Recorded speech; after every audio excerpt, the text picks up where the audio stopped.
Student, career coaching classes 014 में आपका स्वागत है। आज साइंस का हमने बायोलॉजी वाला पार्ट सोचा है कि आपको करा दें। ठीक है, बायोलॉजी पार्ट का पहला वीडियो देखिएगा। कह रहा है कि कोशिकीय प्रक्रमों में ऊर्जा मुद्रा है। देखिएगा, कोशिकीय प्रक्रमों में ऊर्जा मुद्रा कहीं कहीं पूछ लेता है कि ऊर्जा का सिक्का किसे कहते हैं। ठीक है ना, तो ऊर्जा मुद्रा को ही ऊर्जा का सिक्का कहते हैं। याद रहे, ऊर्जा का सिक्का।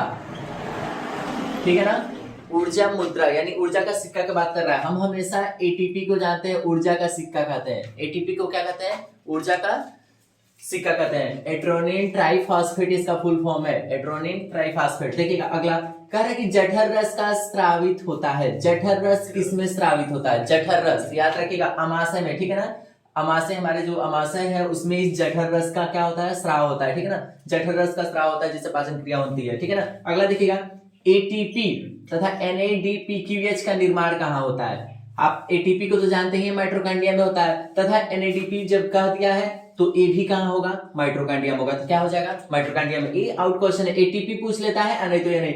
ज्यादा से ज्यादा चांसेस है एटीपी के, लेकिन आपको मैं बता रहा हूं एटीपी तथा एनएडीपीक्यूएच का जो निर्माण होता है वो माइटोकॉन्ड्रिया में होता है, माइटोकॉन्ड्रिया में। ठीक है, अगला देखिएगा स्वपोषी पोषण।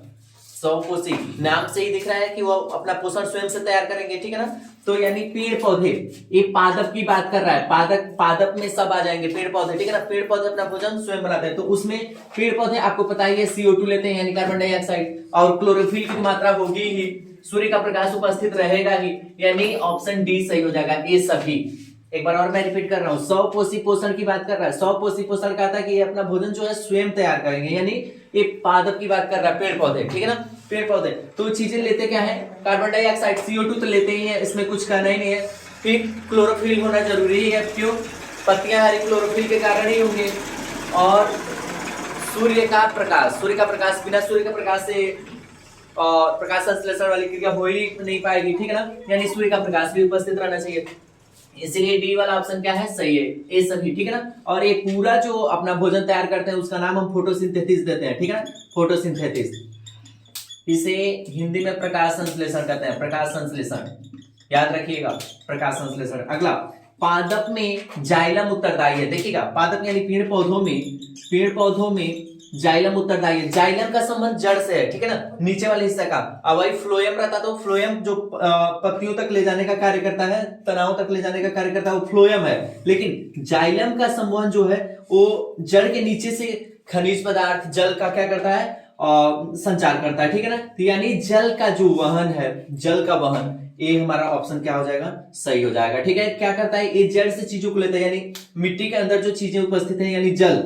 ठीक है ना, जल का वहन करता है, जाइलम जो है जल का वहन करता है। ठीक है ना, ये वाला ऑप्शन सही है। मनुष्य में ब्रिक की बात कर रहा है, ध्यान दीजिएगा। मनुष्य में ब्रिक एक तंत्र का भाग है। एक तंत्र का क्या है?